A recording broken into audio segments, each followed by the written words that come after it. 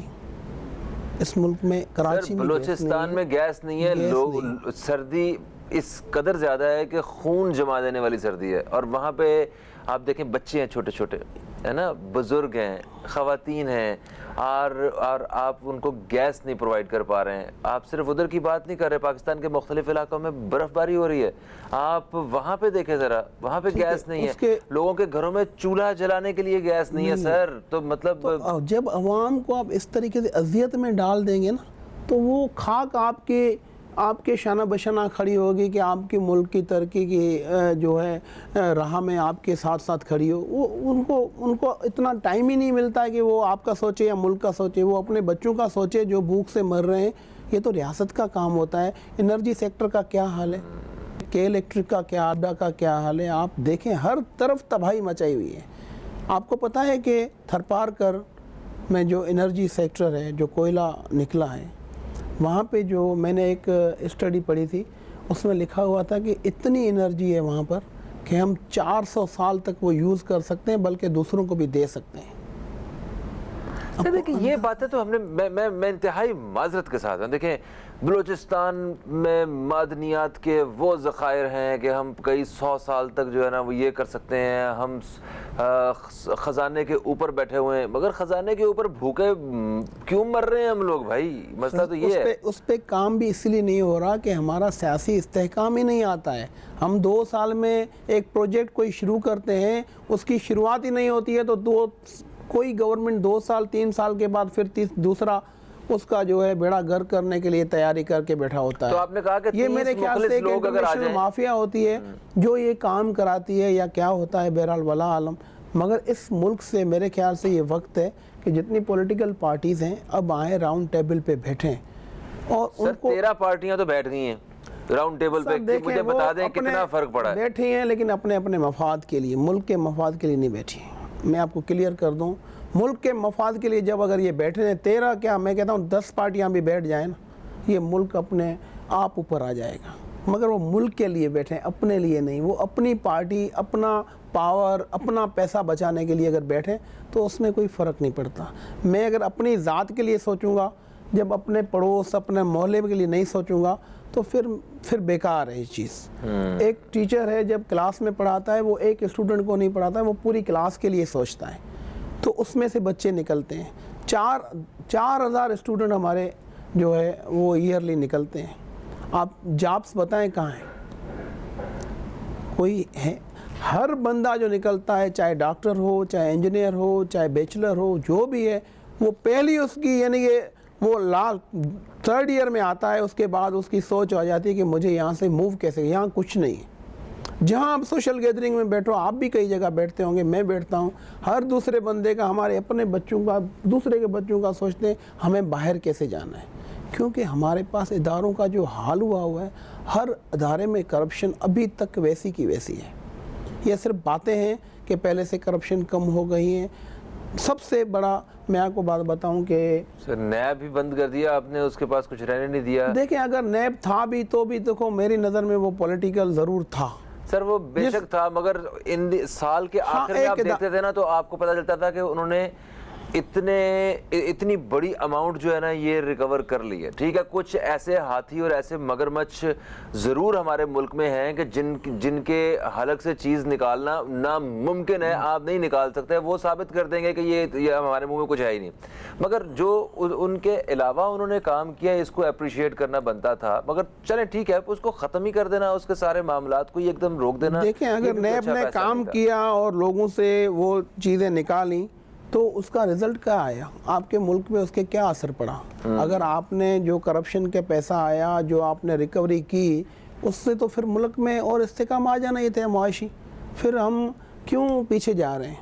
نہیں تو کیا صرف ایک ادارے سے ملک جو ہے وہ بہتری کی راہ پہ چل سکتا ہے؟ آپ 30 لوگوں کا ذکر کر رہے ہیں کہ 30 مخلص, قابل, ایماندار لوگ اگر کسی 30 اداروں کو سنبھالیں تو ملک میں ریزلٹس آ جائیں گے, 100% آ جائیں گے. اور اگر 30 کو لگانے سے رزلٹ آ سکتے ہیں تو یہ جو 300 جو وہ لوگ جو مخلص نہیں ہیں, جو قابل نہیں ہیں, جو غلط فیصلے کر کے مخلص ہیں صرف اپنے آپ کے لیے, اگر ان کو ہٹا دیا جائے تو تب بھی رزلٹس آ جائیں گے کیا؟ سر ان کو ہٹانا تو ضرور چاہیے, مگر میں یہ نہیں کہوں گا کہ 300 کے 300 برے لوگ بیٹھے ہوئے ہیں. کچھ اچھے لوگ ہیں ہمارے ملک میں, مگر جو اچھے لوگ ہیں پھر ان کو کام نہیں کرنے دیا جا رہا. ان کے اوپر پھر پولیٹیکل پریشر ڈال دینا یا ریاستی پریشر ڈال دینا, تو یہ پھر تو بات نہیں ہوئی. دیکھیں آپ باہر ممالک میں جائیں, وہاں کے رولز دیکھیں کیا ہیں. ہمیں دیکھیں سیکھنا پڑے گا نا لوگوں سے. میں نے آپ کو کہا کہ ہم اتنا ہمارے پاس ریونیو آ سکتا ہے, ہر ادارے ایسے ایسے پڑے ہیں ہمارے پاس. پی آئی اے نمبر 1 تھا, اسٹیل مل نمبر 1 تھا, آج ہم کہاں کھڑے ہیں؟ وجہ کیا ہے؟ وجہ کیا ہے؟ جو ان کا سربراہ آتا ہے, آپ سمجھتے ہیں کہ ان کو ہمیشہ پولیٹیکل پوسٹنگ ہوتی ہے. اگر میرٹ پہ وہ پوسٹ ہو تو میں کہتا ہوں آج بھی یہ ادارے واپس اپنے پاؤں پہ کھڑے ہو جائیں. بالکل کھڑے ہو سکتے ہیں. ان کو انہی جیسے پرائیویٹ ادارے جو ہیں وہ بزنس میں ہیں, وہ پروفٹ میں ہیں, مگر جو سرکاری ادارے اس سے بڑی مشینری, بڑا سیٹ اپ, وہ نقصان میں. دیکھیں اس وقت جو ہمارے وزیر خزانہ ہیں, ٹھیک ہے, وہ ایک وسیع تجربہ رکھتے ہیں, بڑے قابل انسان تصور کیے جاتے ہیں, اسپیشلی ایک بڑی پارٹی کی جانب سے اور حکومت کی جانب سے. انہوں نے ان کو حکومت میں لانے کا مقصد بھی یہی تھا کہ یہ آ کے کوئی نہ کوئی ایسے فیصلے کریں گے جس سے ہماری معیشت بہتر ہو جائے گی. اور بڑے لوگوں نے امیدیں لگائی بھی ہوئی تھیں, اور یقیناً مجھے پورا یقین ہے کہ شاید مجھے یقین ہے کہ حکومت نے بھی امیدیں لگائی ہوں گی کہ یار یہ مفتیٰ صاحب سے یہ جو صاحب ہے نا یہ زیادہ اچھے قابل انسان ہے. رزلٹس کدھر ہیں؟ کیا ہو کیا رہا ہے؟ ان کے آنے سے بھی اگر آج ہم نے بیٹھ کے معاشی بحران کا ہی شو کرنا تھا تو پھر اس کا مطلب ہے کہ پھر کسی کو بھی بٹھا دیں, آپ کو بٹھا دیں, مجھے بٹھا دیں, بلکہ یہ والے رزلٹس تو میں بھی دے سکتا ہوں. دیکھیں میں نے آپ کو کہا کہ ہم یہاں پر ہر کسی کو شوق ہے ڈوبتی کشتی میں سوار ہونے کا, چاہے وہ یہ نہیں سوچتے کہ یہ کشتی پہلے ہی ڈوبنے جا رہی ہے, ہم اس میں ایسا ٹیکنیکل بندہ لے آئیں جو اس کشتی کو پار پہنچا دے. ہم پھر وہی لوگ جو اس کشتی کو پہلے ہی نیچے لے گئے ان کو لے کے آ جاتے ہیں. میرے خیال سے میں نے پہلے ٹاپک میں آپ کو کہا کہ اب رشتہ داریاں یا دوستیاں نبھانے کا وقت نہیں ہے ہمارے پاس. ہم ایسے دور میں داخل ہونے جا رہے ہیں کہ دنیا ہم سے ہاتھ ملانا تک پسند نہیں کرتی. تو خدا را اب خوف کریں. اگر اسحاق ڈار کے پاس کوئی جادو کی چھڑی ہے تو میں نہیں سمجھتا ہوں, مگر بہت مشکل ہے. اس وقت اسٹرانگ سے اسٹرانگ فیصلے لینے پڑیں گے, تب جا کے یہ ملک کچھ اپنے پاؤں پہ. میرے خیال سے اگر ہم اسٹرانگ سے اسٹرانگ فیصلے بھی لیں تو بھی ہم 10 سال کے بعد بھی, اگر ابھی سے شروعات کرتے ہیں تو 10 سال کے بعد بھی ہم ان ترقی یافتہ ملکوں کی دوڑ میں شامل ہونے کے قابل نہیں ہو سکتے. اتنا ہم پیچھے ہیں, کیونکہ ہماری ایکسپورٹ جب تک نہیں بڑھتی, ہمارا انڈسٹریل نہیں بڑھتا, ہمارا فارماسیوٹیکل زون نہیں بڑھتا, ٹورزم, ایگریکلچر نہیں بڑھتا, ہماری سیاحت نہیں بڑھتی, تب تک یہ ریونیو جب تک دیکھیں نہیں, ریونیو جنریٹ کہیں سے نہیں ہو رہا ہے. ہم صرف سوچ رہے ہیں کہ ہمیں قرضہ چکانے کے لیے قرضہ کیسے لینا ہے. ایک IMF کا سہارا ہے جو ہمیں آکسیجن دیتا آ رہا ہے اور ہم سانس لیتے جا رہے ہیں. ہم اپنے